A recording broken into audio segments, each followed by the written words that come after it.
Oséias? O que aconteceu com Oséias? Não lembra? Oséias, ele casou com uma prostituta, e a prostituta representava quem?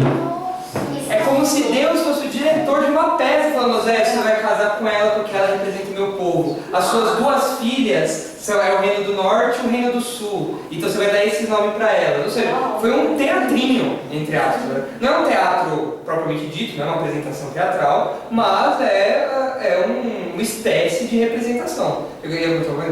Também, indo nessa linha de pensamento, quando a gente fala que teatro é uma representação de algo do cotidiano, não necessariamente um personagem, mas também algo do cotidiano, eu posso dizer que, por exemplo, o batismo é uma representação teatral, estou representando a minha morte e a minha ressurreição.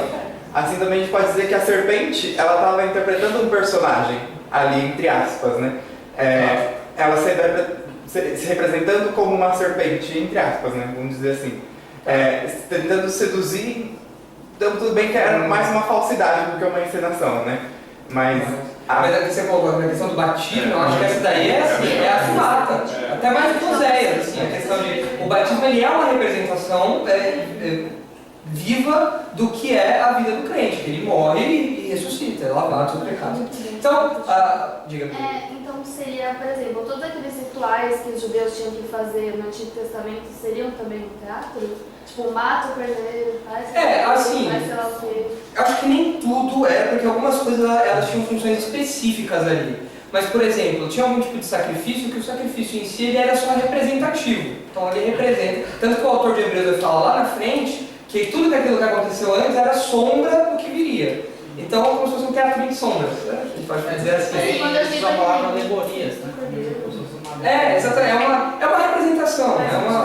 É um significado que eu olho para aquilo e eu penso em algo maior, eu penso em uma realidade. É uma arte. Então, o batismo é uma expressão de arte. Obviamente você não vai chegar lá com aquelas vestes esvoaçantes e tal, fazer moda. Não, mas é uma representação. Então, achamos teatro aqui. Convenci vocês que tem teatro na Bíblia? Convenci, né? Então, só para vocês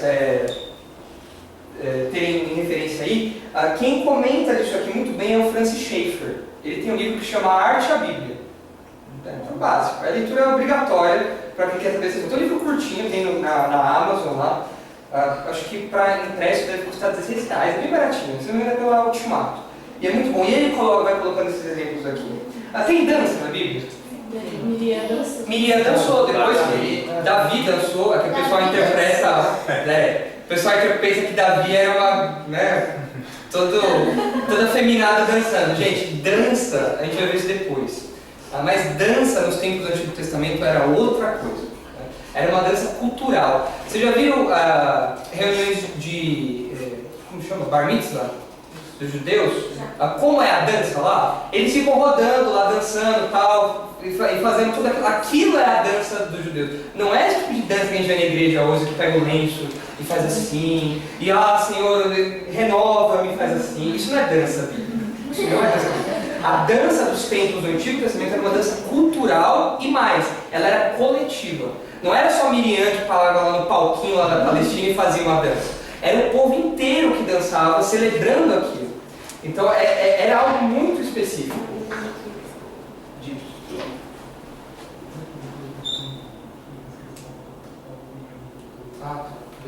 Alguém descobriu antes? Ele já falou já. Ele vai falar. Oséias. Mas quem ainda não deixou o e-mail lá embaixo, na inscrição, se puder deixar lá depois, o e-mailzinho, por favor.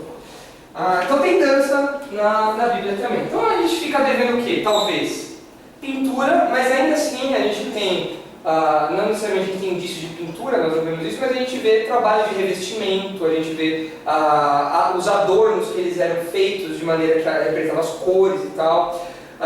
Tem um momento da descrição, quando Deus fala da tenda, que ele fala para Moisés assim, fala: Moisés, você precisa pegar, para enfeitar parte da tenda, você vai pegar uma flor, vai pintar essa flor e você vai pintar essa flor de amarelo, e essa flor amarela é encontrada na natureza amarela. Você vai encontrar uma flor roxa, pintar uma flor roxa, e havia essa flor roxa na natureza, e você vai pintar, sei lá, uma flor verde. Mas essa flor verde, você não encontrava essa flor da cor verde na natureza. Então é um trabalho o quê? De arte. Você vai pegar aquilo que existe e você vai dar uma outra cor para aquilo. existe aí o Francis Schaeffer que fala isso. Você não constrói teologia em cima disso, gente. É perigoso, né? Mas você vê que assim, é algo que se está lá, tá permitido. Você pegar uma representação e mudar a cor de algo, né? Pintar uma rosa de... Engraçado, você pintar uma rosa de vermelho, né? Mas você pode fazer isso. Esse tipo de coisa. O Francis Schaeffer ele dá o exemplo da romã azul. Esse exemplo que eu não lembrava o nome da fruta, né? Ele fala exatamente. Deus mandou pintar uma romã azul, que não existe. Exatamente. Então, isso é o que seria a liberdade criativa. É claro, esse é o tipo de princípio que você não constrói teologia em cima disso, né? Mas você vê que, peraí, então Deus, ele permite que nós olhemos para a natureza e façamos algumas representações com a nossa criatividade em cima, né?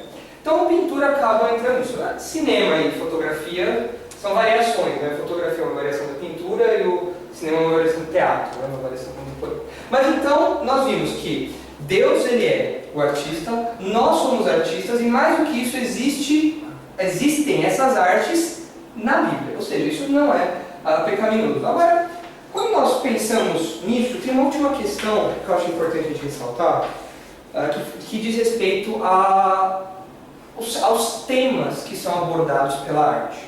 Hoje em dia, especialmente, as pessoas dizem que o artista cristão ele só pode retratar temas religiosos.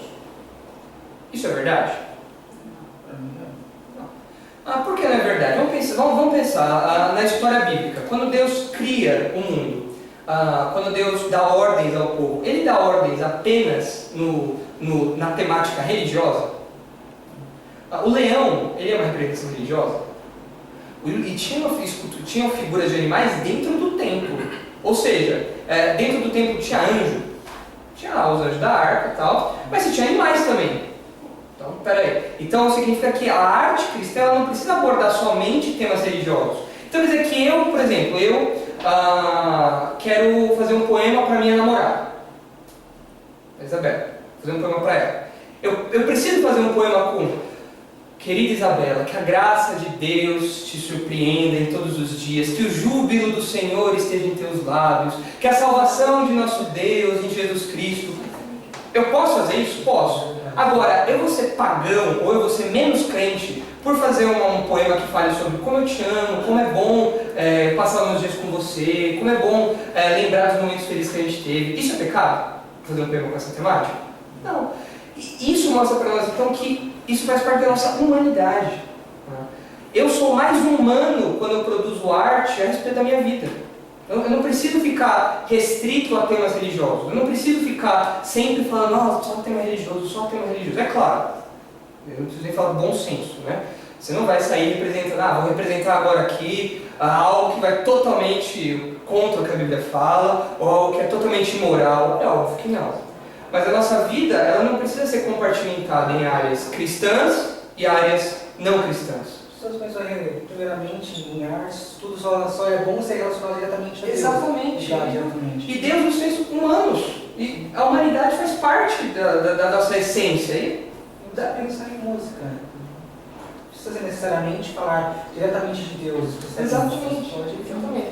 Assim, é curioso que nesse sentido tem algumas bandas. Não sei se você já ouviu uma banda chamada Skillet. Já viram uma banda de rock chamada Skillet?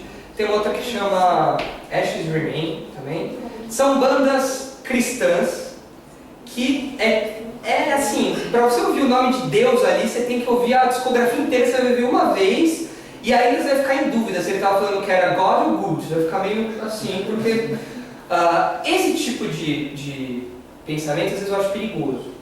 Porque eu acho que assim, não é pecado você fazer música ou arte que não aborda esses temas, você pode fazer isso tudo, mas eu acho que o seu propósito sempre tem que estar muito claro. Assim, eu estou representando isso. Okay? Eu não estou falando de religiosidade, eu estou falando da minha vida, do meu dia a dia. Então eu estou falando disso. Ou agora eu estou falando da minha fé. Porque quando você deixa as coisas num campo nebuloso, você abre para os outros interpretarem o que quiser. Então o artista, a gente vai ver isso mais pra frente, ele tem que ter em mente muito claro o que ele quer representar. Eu quero isso, eu quero aquilo. Isso nos ajuda um pouco. Ficou claro? Essa parte? Okay?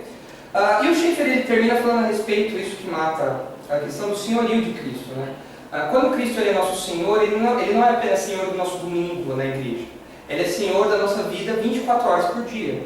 E se eu sou criativo e se eu produzo arte, então ele também é senhor da arte que eu produzo. Seja um poema que eu escrevo com minha namorada, seja um quadro que eu pinto, seja uma música que eu componho, seja o que for, Cristo é senhor sobre isso também. Então o domínio dele sobre mim precisa ficar claro. Às vezes, ler mais sobre isso, o Schaeffer ele desenvolve toda uma parte do livro sobre esse assunto, é muito legal. E o texto que vem à nossa mente é o que Paulo fala. Quer comais, quer bebais, quer fazer qualquer outra coisa, façam para a glória de Deus. Não existe uma área da nossa vida que não esteja debaixo desse senhorio aqui. Tudo está debaixo do domínio dele. E aí a gente tinha um coffee break. O coffee break era agora. Vamos caminhar um pouquinho. Então agora, ficou clara essa primeira parte? Entendeu? Então a gente relacionou a arte com a Bíblia, vimos alguns princípios gerais ali. Mas agora eu quero entrar numa parte mais nebulosa. Numa parte um pouco mais densa. Essa parte é a parte que eu pessoalmente acho mais legal, porque é a parte histórica. Tá? A arte ela é vista como uma ferramenta. É uma ferramenta do mal ou uma ferramenta do bem, digamos assim. E a arte ela é uma ferramenta muito poderosa. Não sei se vocês conhecem essa história, que em 30 de outubro de 1938, Orson Welles, acho que assim se fala o nome dele, ele era um radialista, e na semana que ele estava cuidando da rádio, ele estava fazendo uma série de exibições no radionovelas. Então ele pegou clássicos da literatura e adaptou aquilo para uma radionovela, digamos assim. E em 30 de outubro de 1988 foi ao ar a peça de radioteatro que era baseado em A Guerra dos Mundos. Sabe aquele filme do Tom Cruise, que tem ETs e tal? Foi pro ar uma radionovela, né? Um radioteatro, né? Com essa temática. Qual foi o problema? Muitas pessoas se conectaram depois, no rádio, depois que ele tinha dado aviso que aquilo era uma peça. E as pessoas realmente acreditaram que o mundo estava sendo invadido por alienígenas. Realmente. Pelo menos 1,2 milhão de pessoas acreditou haver uma invasão marciana. E pelo menos 3 cidades dos Estados Unidos ficaram totalmente paralisadas por causa disso. Isso você pode entrar na internet e você vai ver o caos que ele fez por conta de uma história que ele estava contando no rádio e as pessoas acreditaram naquilo e entraram em pânico, acreditando que alienígenas estavam invadindo a Terra. Só um parênteses, a gente pensa que hoje em dia isso não acontece mais, mas vocês se lembram há um tempo atrás do boato da larva do feijão? Que ninguém mais estava comendo feijão porque tinha uma larva de um carregamento de feijão. Isso se alastrou pelo Facebook de maneira que todo mundo vinha falar: olha, você está comendo feijão? Olha, se você não comia feijão. Gente, esse vermezinho de feijão sempre existiu no feijão. Não é verdade alguma. E não era motivo de pânico nenhum. Mas nós somos tão crédulos quanto o pessoal foi em 1938 aqui. Ou seja, isso não mudou nada. O homem ele é um ser crédulo. Nós acreditamos muito fácil nas coisas. Por isso que a gente tem que estar bem alinhado com isso. A Bíblia é sempre na linha de frente da nossa mente. E nós vemos que a arte, assim como aconteceu com Orson, esse era o Orson, esse radialista aí, ele depois se tornou diretor, ele tem uma fama, ele é bem conhecido desde aquela época, é um dos clássicos aí desse meio.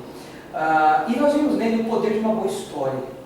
Ou seja, se você conta uma boa história e se você usa as ferramentas adequadas para isso, você pode deixar 1,2 milhão de pessoas em estado de pânico. E nós vemos ao longo da história algumas coisas acontecendo. Então, os próximos slides eu quero mostrar para vocês, não é um panorama, porque se fosse um panorama não ia dar tempo, mas alguns movimentos da arte onde a arte foi usada como ferramenta. Okay? Não no maior caso uma ferramenta negativa. Começando, por exemplo, com o gótico. Né? Vocês conhecem o gótico? Esse estilo, essa aqui é a Catedral de Westminster, a Abadia de Westminster.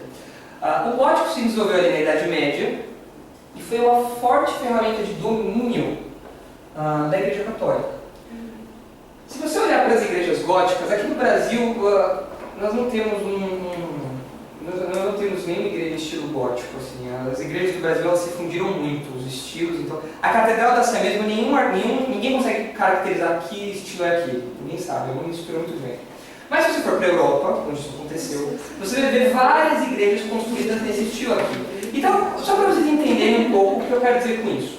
A Igreja Católica ela era muito boazinha com os seus fiéis, não é mesmo?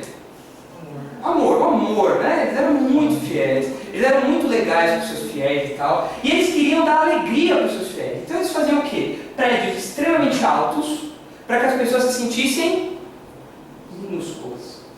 A ideia que eles eram detentores da conexão com Deus fazia com que quando você entrasse em uma igreja desse tamanho, você se sentia nada diante daquilo. Você ficava encolhido, e o único que podia fazer a sua conexão com Deus era o padre, o sacerdote católico, né? Você, além disso, você tem, apesar desses vitrais aqui, você tem pouquíssima luz nas igrejas. Assim, se você joga igrejas góticas no Google, você vê que as igrejas por dentro elas são extremamente escuras. Mesmo tendo esses vitrais aqui. Por quê? Porque eles queriam justamente incutir o medo nas pessoas. Se você entra num lugar extremamente escuro, com uma figurinha dessa aqui te olhando, o que você pensa? É melhor eu tomar cuidado. Eu estou num lugar aqui, melhor eu dar uma ajeitada aqui e tal, porque a igreja ela é poderosa. Entra pedindo perdão. Já entra pedindo perdão, exatamente.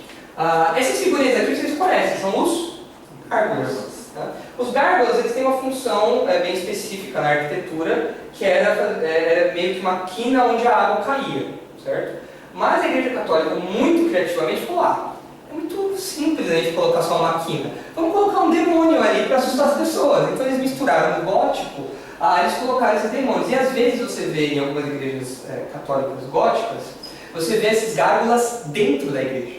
Você vê representações disso dentro, como se fossem parte da decoração. Então é um ambiente super confortável, né? Muito legal isso. Um ambiente escuro, com um monte de gárgula te observando, onde você se sente extremamente pequeno ali. Você entra lá com o coração na mão. E a Igreja Católica ela fez isso exatamente para dominar as pessoas pelo medo. Gente, a nossa arte, a arte bíblica, né? A arte sadia, ela deve propor esse tipo de coisa? O domínio pelo medo? Eu gosto de pensar o seguinte: Deus está irado com a humanidade, não é?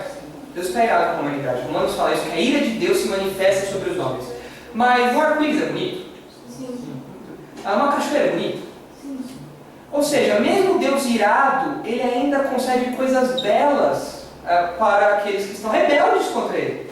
Ou seja, o que a Igreja Católica faz aqui é algo que nem mesmo Deus faz, se a gente for olhar esteticamente falando, né? Nós vivemos num mundo bonito. A questão, é claro, da falta do evangelho na vida da pessoa, isso é uma questão espiritual. Mas esteticamente falando, nós vivemos num mundo bonito. E a Igreja Católica quis falar: não, a gente vive num mundo bonito, mas a gente tem que dominar o povo. Como a gente vai fazer? Mete medo no pessoal. Deixa tudo escuro, pouca luz, gárgulas olhando, aqueles candelabros, lustres pendurados com algumas velhinhas ali. Era um ambiente extremamente amedrontador, justamente pelo domínio. Depois disso, nós temos a Reforma Protestante. E a Reforma Protestante também usou muito da arte. Qual foi a principal explosão que a Reforma Protestante fez uso? Em 1517. Tempo. Qual foi a principal ferramenta que a Reforma usou quando ela despontou, lá em 1517? Jornal? A imprensa. A imprensa de Gutenberg.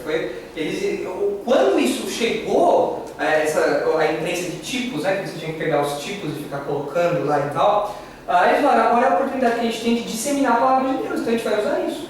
Aí eles começaram a escrever e a Reforma ela produziu muita coisa. Não apenas na imprensa, mas Lutero escreveu muito, Calvino depois, nesse instituto desse tamanho, né? Eles produziram muito, então eles usaram muito da literatura.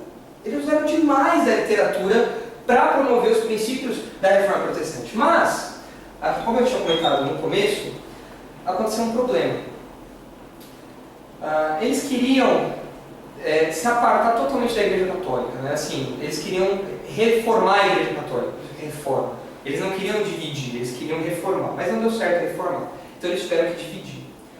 Só que dentro das igrejas você tinha muitas esculturas de santos que eram consagrados, assim, santos da mitologia católica, né? A Madre Teresa, enfim, esses santos que têm infinitos nomes, que cada país tem um nome diferente. Que Ave Maria em cada lugar é uma concepção diferente, né? Ele tem essas coisas. Quando a Reforma reforma chegou para ficar, eles falaram, nós temos que jogar tudo isso fora. E eles foram tão radicais que eles queimaram, quebraram, jogaram fora um monte de obras de arte. Um monte. Tinha um grupo menos radical que te propunha o seguinte, gente, nós ainda nós não podemos jogar isso fora, mas nós não podemos também ficar com elas, porque vai comprometer a nossa posição aqui dentro da igreja. Então nós vamos fazer o quê? Nós vamos pegar tudo isso e colocar dentro de um grande armazém, e daqui a não sei quantos anos a gente vai e abre isso de novo, e aí a gente vai estar mais maduro para isso. Não vingou essa ideia. Eles queimaram, quebraram tudo. Então, muita coisa se perdeu na Reforma Protestante. Muita coisa se perdeu. Vocês podem ver um pouco mais disso nesse livro aqui. Tem um capítulo que fala só sobre isso. Esse Vivendo para a Glória de Deus. Tem um capítulo que ele fala sobre entretenimento, sobre arte em geral. É um capítulo curtinho que fala sobre o que a Reforma Protestante fez com a arte. Agora, pensando nisso, vamos analisar biblicamente. A gente já falou que escultura não é pecado. Mas a escultura ela se tornou um pecado na mente dos reformadores, porque diante deles eles tinham lá o segundo mandamento. Qual é o segundo mandamento? Vamos abrir lá em Êxodo. Êxodo 20. Êxodo 20.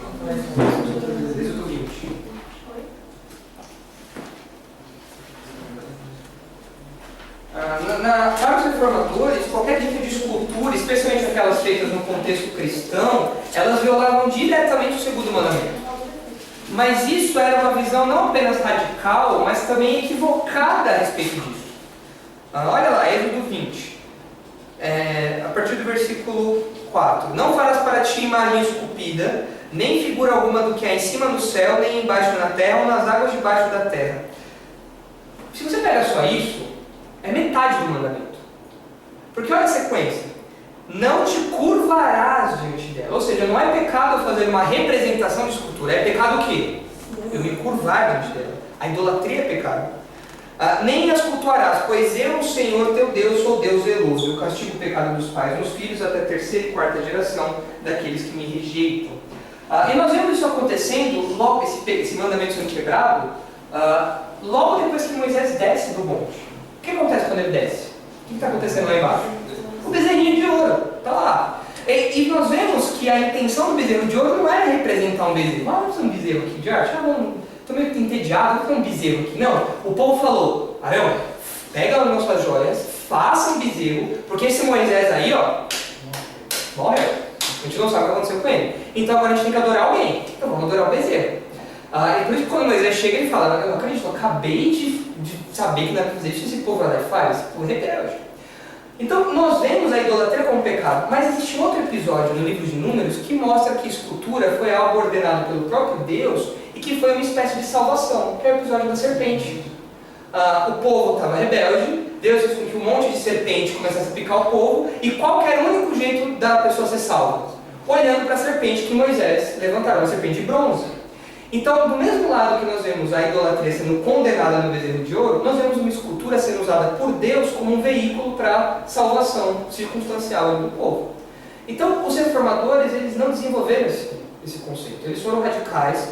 Acredito que não dê para a gente julgá-los como carrascos, porque era um momento histórico muito peculiar ali, mas eu acredito que eles podiam ter apoiado a ideia do armazém. Deve ficar legal a ideia do armazém. Deixa no armazém, daqui a um ano, daqui a uns tempos, a gente volta para isso. Na sequência, a Igreja Católica não deixou barato. Vocês estão usando a literatura? Vocês estão tirando fiéis da igreja? Beleza, então a gente vai fazer um movimento chamado Barroco.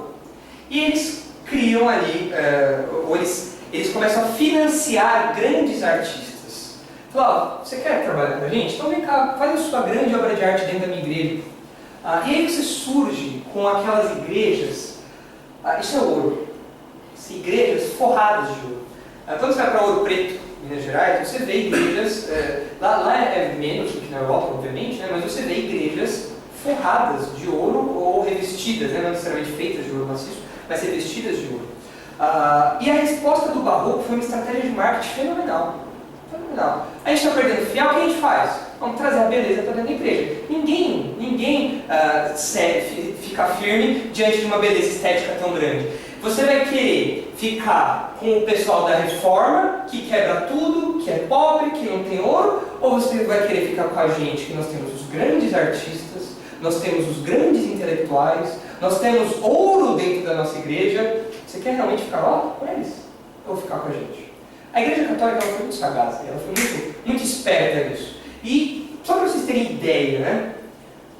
Essa escultura é o Êxtase de Santa Teresa. Foi pintado no século XVII, foi esculpido no século XVII. Essa escultura, ela está aqui em cima dela. Você tem como se fosse um local para onde a luz entra. E quando a luz entra, ela reflete nesses detalhes de ouro, aqueles detalhes dourados, de maneira que a estátua ela fica assim extremamente incrível. É uma beleza muito grande, que misturou a arquitetura, porque o escultor precisou fazer isso num lugar específico da igreja, misturou elementos de design, elementos de pintura, misturou elementos de escultura, tudo isso para falar: nós somos muito bons. Você vai ficar mesmo do lado dos reformadores ou você quer ficar com a gente? Olha o que a gente tem. Vocês não têm isso. Ou ainda, eles também usaram, na pintura especialmente, algo muito característico do barroco. Você está entendendo o desenvolvimento daqui? Uma característica muito forte do barroco é um pouco do que eles herdaram do gótico. Eles queriam fazer com que as pessoas elas se sentissem divididas. Ou você está com eles, ou você está conosco. Ou você é um pagão, ou você é um cristão. Ou você apoia a Igreja Católica, ou você está em pecado. E aí talvez tenha surgido o que hoje para a gente é tão forte, aquela divisão do santo e do profano. Mas se vocês olharem para as pinturas barrocas, você vai ver, por exemplo, algumas características delas. Você vê sempre um foco de luz central, e a periferia dos quadros são sempre escuras. É um contraste muito grande de luz. Assim, você tem lugares muito claros e lugares extremamente escuros. Por quê? Justamente para colocar na cabeça do fiel a ideia de divisão entre luz e trevas, santo e profano. Outra característica: enquanto que no Renascimento, você vê lá, que a gente viu na Capela Sistina, você consegue ver todos os traços, não é? Você vê Adão totalmente contornado, você vê Deus ali totalmente contornado. Chega no Barroco, você tem umas mesclas assim. Você tem uns efeitos de mistura que você não consegue saber exatamente onde acaba uma coisa e começa a outra. Tudo isso para criar na mente das pessoas a ideia de que elas estavam diante desse dilema e de que ou elas estavam com a gente ou elas estavam contra nós. A Igreja Católica ela faz muito uso desse contraste de luz e sombra para representar o santo e o profano, e é extremamente extravagante. Olha para esse quadro. Primeiro que tem tanta coisa acontecendo que você nem consegue se localizar direito. Mas além disso, você vê túnicas, você vê aqui essa túnica vermelha, essa túnica amarela, uma túnica azul ali, você vê cavalos, você vê uma certa imponência nesse quadro. Essa extravagância é característica do barroco. E a igreja não fez isso, ela falou: ok, então agora a gente vai mostrar que a gente pode. E eles investiram nisso, nos artistas. Então vejam como a reforma usou a cultura, a arte, e como a Igreja Católica respondeu. E a Igreja Católica teve sucesso nisso. Até pouco tempo, você via essa certa respeitabilidade, né, dessa estratégia de marketing que a igreja usou. Qual é o problema que eu vejo com isso? Nós como crentes hoje, nós estamos começando a usar isso também. Você vem na minha igreja por quê? Porque na minha igreja tem uma grande estrutura, porque na minha igreja tem data show, porque na minha igreja você tem bancos confortáveis, na minha igreja você tem um grupo de louvor que canta assim incrivelmente, a unção de Deus ali, e você vai na minha igreja, você tem... Nós começamos a colocar exatamente os mesmos atributos que a Igreja Católica colocava no Barroco, na Contra-Reforma. Ou seja, nós estamos nos catolizando de novo, nós estamos voltando para aquilo que a Reforma falou: não, a gente não quer isso. Nós estamos começando a voltar para isso usando estratégias de marketing para atrair as pessoas. Agora, entenderam tudo aqui? Ficou claro? Agora eu vou dar um salto com vocês, realmente um salto, que a gente vai passar do século XVII para o século XX. Nossa. Porque não tem como eu abordar esse meio tempo, aí senão a gente vai ficar aqui até amanhã. Então, eu vou dar realmente um salto e eu vou passar para as vanguardas do século XX. O que são vanguardas? Essa palavra vanguarda vem da expressão avant-garde, né? Que significa, nem sei como se pronuncia isso, mas enfim, pronuncia alguém que está à frente, alguém que vai à frente, né? Então as vanguardas europeias do século XX, elas vieram para quebrar tudo que a arte clássica tinha construído. Todos os padrões, todos os processos, todos os modelos, a vanguarda veio para quebrar tudo. Você tem algumas famosas, vou mostrar aqui, mas a gente precisa lembrar, agora eu não falei do século, entre o século XVII e XX, mas existiu nesse meio tempo um processo de mudança de foco. Enquanto até o século XVII, XVIII, a arte ela era voltada para digamos assim, a universalidade do homem, né? A ideia de que representações de problemas, de realidades do homem, de quem o homem era, do seu papel na natureza, da criação e tudo mais, a partir do século XVIII, com o início do romantismo, nós temos uma mudança de foco. Agora a ênfase não é mais naquilo que é belo, naquilo que é certo. A ênfase agora é nos problemas da sociedade. E o romantismo que aponta o desfecho para isso. Na literatura, depois do romantismo, você vai ter o realismo. Lembre que a arte é sempre um pêndulo, ela vai e volta. A arte, uma hora ela foca nisso, outra hora ela foca naquilo. Ela sempre vai assim. Então, se numa hora nós tivemos as causas sociais, quando nós voltamos agora para o realismo, eu continuo falando de causa social. E todos os movimentos de agora em diante passam a abordar problemas sociais. É o problema da escravidão, é o problema do trabalho forçado, é o problema da expressividade nula das mulheres. E todas as artes, a partir do romantismo, começam a abordar esse tipo de tema. Qual que é o problema disso? Hoje nós temos uma arte perdida, mas que começou a se perder quando o homem começou a olhar demais para si mesmo. Quando ele começou a olhar para o seu próprio ego, quando ele começou a olhar para si, para os seus problemas como homem, então a arte começou a se desconfigurar. E então nós chegamos nas vanguardas do século XX, nesses movimentos. São vários, né? Você tem o primeiro exemplo, o cubismo. E aqui começa a ficar difícil definir o que é arte e o que não é arte. Aqui nós temos a Garota com Bandolim, de Picasso. E ali do lado nós temos O Homem com o Violão, de Jorge Braco. Onde está o violão? Em primeiro lugar, onde está o homem? Segundo, onde está o violão? Aqui você consegue ver ainda uma mulher. Aí dá pra ver, gente. Aqui dá pra ver. Ali não dá pra ver nada. Agora olha só que interessante, os dois pertencem ao mesmo movimento, que é o cubismo.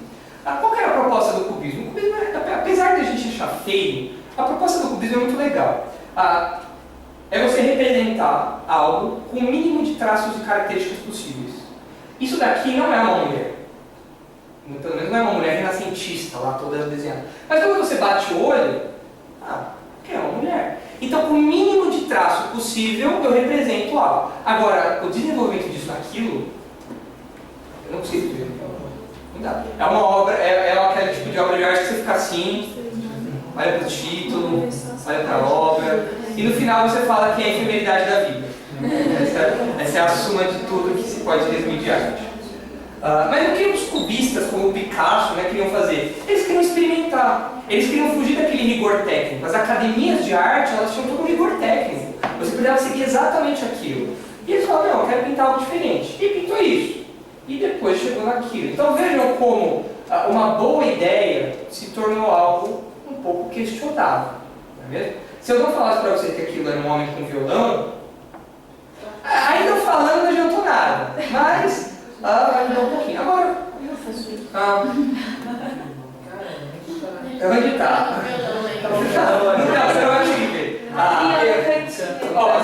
Se você pegar aqui nesse livro, aliás, essa indicação aqui, se você quer, existe um grande livro de história da arte, que é História da Arte, eu esqueci o nome dele agora, não lembro, algo assim. É um livro que tem uma capa cinza, ele é um livro denso e caro. Tem uma versão pocket. Pocket pode dizer, porque ele é metade assim, né? Então seria isso aqui, assim, versão pocket. Mas esse livro, para quem tem interesse, é muito legal. É um livro que ele mostra esses movimentos todos. E mais do que isso, ele alguns quadros que ele vai analisar, ele dá como se fosse um zoom nos detalhes da obra. É muito legal. Se tem interesse, esse livro não é caro, acho que eu paguei R$90, então assim, não é caro, é acessível. Tem algumas coisas nele que eu acho que poderiam ser melhores. Só pra vocês, não sei quando se trabalha com isso, mas assim, livros de arte são caríssimos. Caríssimos, caríssimos. Para esse ser R$90, ele está muito barato. Eu não sei quanto está hoje, né? Eu paguei R$90. Mas esse quadro aqui, ele tem aqui, é o Homem com Violão, esse aqui.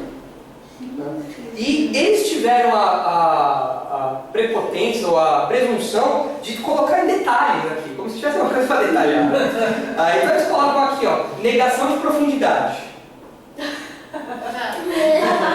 De fato, é um plano só, beleza. Planos em camadas. Ok, você tem algumas camadas aí, beleza. Fundo em primeiro plano. Sim. Né? E aqui ele fala uma expressão em latim aqui, em latim não, em italiano, eu acho. Revolucionou a pintura. Tá. Isso aqui é um mamilo.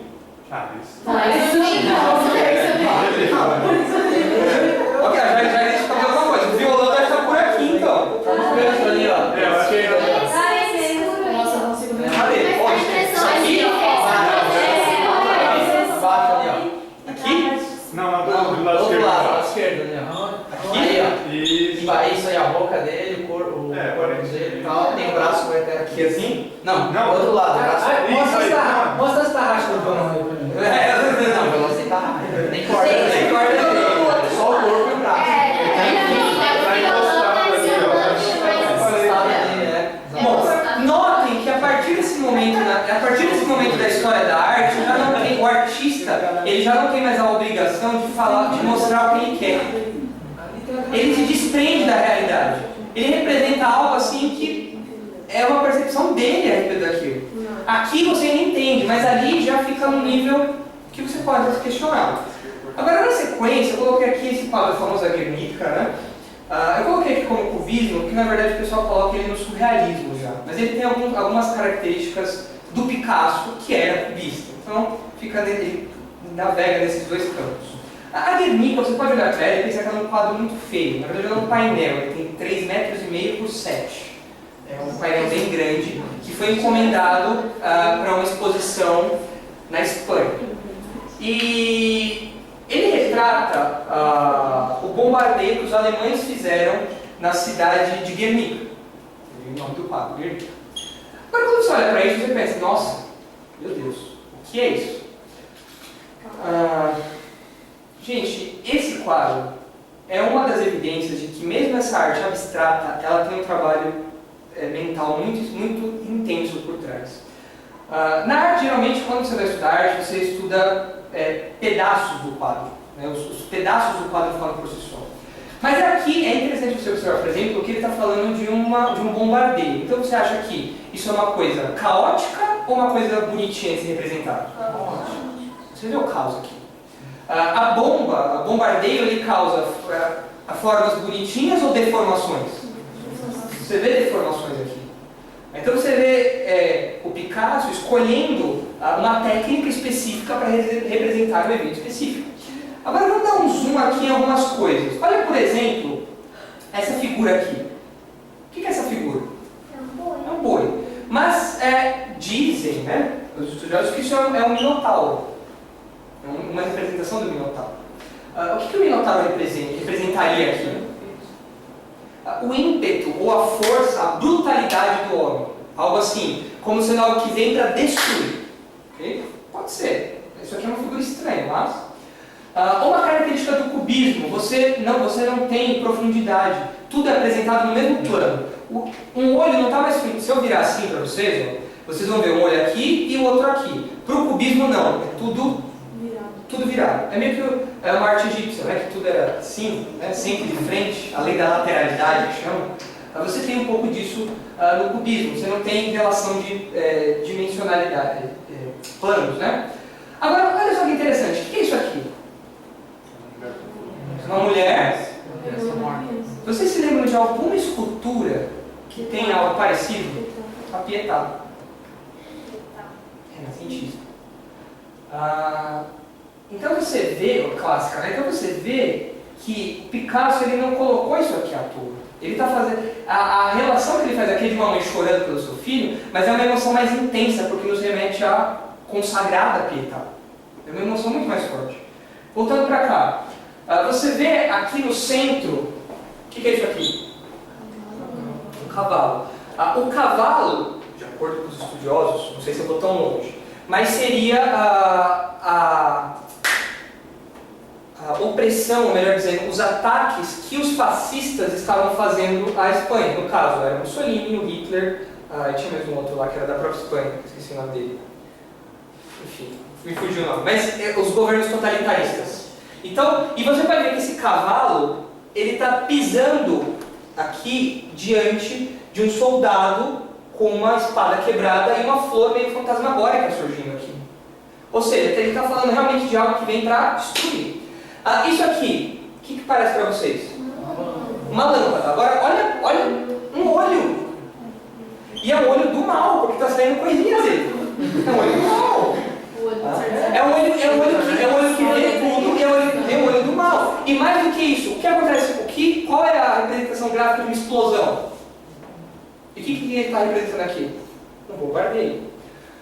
E aí a gente tem outros detalhes ali, mas esses não... Então vejam, tem trabalho mental aqui atrás. É feio, não é um quadro que você fala, nossa, e ele é pintado em preto e branco mesmo. Não é... Eu sempre, quando ia nas aulas de história da arte, falava, nossa, mas por que não tiraram uma foto nova, né? Aí eu não, é preto e branco mesmo. Justamente para mostrar a questão do terror, esse contraste, né, com a guerra e tudo mais. Então nós vemos esse trabalho aqui. Depois nós chegamos no dadaísmo. Gente, o dadaísmo é, acho que de todos, o movimento mais bizarro. Ele, eu acredito que ele passe da linha da arte. Assim, eu entendo a proposta dos artistas dadaístas, mas eu acho que não... Assim, é uma rebelião, não é uma arte. Começa com a fonte do chão, que é o que deu origem aí ao dadaísmo. Gente, isso foi exposto em cima no museu, em cima de uma pilastra ali como obra de arte. A proposta dadaísta era pegar coisas do cotidiano e com isso, fazer uma crítica ao que estava acontecendo na época. Na época nós vivíamos o momento das guerras ali, né? O tempo das guerras, então eles estavam inconformados com aquilo. E uma coisa que você fazia na escola, que eu já fiz na escola, é recortar palavrinhas de revistas e ficar colando. Surpresa, isso era dadaísta. Olha só, fórmula para fazer um poema dadaísta, isso os próprios dadaístas escrevem. Pegue o jornal, pegue a tesoura, escolha no jornal um artigo do tamanho que você deseja dar a seu poema. Recorte o artigo. Recorde em seguida com atenção algumas palavras que formam esse artigo e meta-as num saco. Agite suavemente. Tire em seguida cada pedaço um após o outro. Copie conscienciosamente na ordem que elas são tiradas do saco. O poema se parecerá com você, e ele um escritor infinitamente original e de uma sensibilidade graciosa, ainda que incompreendido do público. Legal, né? Então vou fazer um poema para a Isabela, cortar várias palavras, colocar no saquinho e... Background de economia. Dólar, amor, Dilma, Temer, vai ficar um poema super bonito, né? Então aqui no dadaísmo, gente, eu acho que nós perdemos, aí a humanidade perdeu de vez o vínculo com aquilo que nós tínhamos falado da realidade. De eu olhar para uma obra de arte e aquilo abrir uma janela para mim. De eu lembrar de uma realidade. Isso aqui eu não lembro nada. Aqui você ainda lembra, você visualiza. São signos aqui. Agora aqui você já está aberto ao caos. O caos e a desordem. Então o dadaísmo ele é complicado. É claro que entende-se a crítica deles ao momento histórico que eles estavam falando, mas chamar isso de arte é consagrado como arte nas academias, mas eu pessoalmente tenho dificuldade em ver isso como arte. Pessoal. Mas por que eles queriam fazer? Eles queriam mostrar sua insatisfação com o que estava acontecendo, com os processos de arte, eles estavam insatisfeitos com a academia de artes, eles estavam insatisfeitos com tudo, eram revoltadinhos da época. A gente vai revoltos com tudo, então quebrar tudo, fazer tudo do nosso jeito. É que falava na época que só que estava dentro do museu era arte. Exatamente. Pegava, já que só que dentro do museu era arte, pegar então então para dentro do museu, pronto, agora eu não exatamente. Assim, então é uma crítica válida que eles falaram, mas é uma crítica. Falar que isso é uma arte, você colocar no outro patamar as coisas, me parece. Não, isso é pessoal, tá? Assim, a academia fala que isso é arte, mas eu entendo onde eles veem arte nisso, mas eu não vou tão além, assim. Eu acho que é algo diferente. É a mesma coisa comparar a pichação. Exatamente. Você pega a pichação e o grafite. A pichação surgiu, entre aspas, com um motivo bom, que era assim, na época, se você for pegar um contexto bem histórico, até de Roma e tudo mais, aconteceu muitas pichações lá dentro por imposição de povos, que eles pichavam as obras de arte, queriam acabar e exterminar com os povos e tal. Aí vem a questão da opressão do povo, então eles iam lá e se manifestavam através da pichação. Só que o problema é que, o que aconteceu? Tem casos de pichadores hoje em dia, né, que eles entram dentro de museus e picham obras de arte sem motivos. Nenhum. Não tem. Não tem. Exatamente, vira vandalismo. Exatamente. Grafite é algo livre e não é algo regulamentado, mas é algo com propósito. A pichação até mesmo em São Paulo a gente vê, é puramente funcional. É saber que aqui quem manda é rebeldia. Não é um protesto. Depois disso, nós chegamos no que hoje eu acho que é mais engraçado quando você vai no museu e você vê esse tipo de obra, que você fala, eu faria isso, que é o expressionismo abstrato. E, gente, esse aqui é do Pollock, essa obra é do Pollock. O Pollock ele é tido como um dos deuses aí do expressionismo abstrato. Agora, qual que é o problema disso? O que vocês entendem disso aí? A proposta do expressionismo era justamente essa. Nós estamos fazendo arte sem conteúdo. Essa era a proposta. Você não vai encontrar nada aqui. Você vai encontrar técnica, isso tem, porque o Pollock ele é famoso porque isso aí era como? A gente precisa de intervalo. Ele colocava esse painel no chão, pegava a tinta e ele começava a jogar aquilo. Só que ele jogava de um jeito que ele conseguia controlar a espessura enquanto ele jogava a tinta. Então por isso é tido como arte. Pelo controle da técnica, não pelo conteúdo. Entendeu? Então quando você está diante de uma obra de arte, você tem que ver a técnica e você tem que ver o conteúdo. A gente vai falar disso no final. Mas a proposta deles é exatamente essa. A gente não tem conteúdo nenhum, é puramente expressão. É expressão. Então tem um documentário do Pollock que ele estava muito bravo com alguma coisa que tinha acontecido. O que ele faz? Começa a fazer aquilo no chão. Então, virou arte. Era a expressão dele que ganhou forma nisso daqui. Vale muito, né? Você vê, tem domínio técnico. Os críticos de arte falam que esse tipo, eu não sei eu mostrar onde para vocês tem aqui, mas por exemplo, aqui, ó, você vê que ele afina, engrossa e afina. Esse tipo de domínio não é qualquer um que consegue fazer. Então tem uma precisão técnica, beleza, mas precisão técnica para quê? Isso não me remete a nada. Então isso mostra pra gente ir para o intervalo, um aspecto interessante. Nós não podemos acreditar que qualquer tipo de arte, de comunicação é válido para comunicar o Evangelho, por exemplo. Isso comunica o Evangelho? Isso tem um conteúdo, não comunica nada. Então chegar lá, não, eu vou fazer uma arte expressionista para falar do amor de Deus. Peraí. Você está usando o método adequado para falar do amor de Deus? Você vai conseguir transmitir o amor de Deus por meio do expressionismo abstrato? Não sei, o que você acha? Não, você não vai conseguir. Então a gente nunca pode subordinar o conteúdo ao suporte.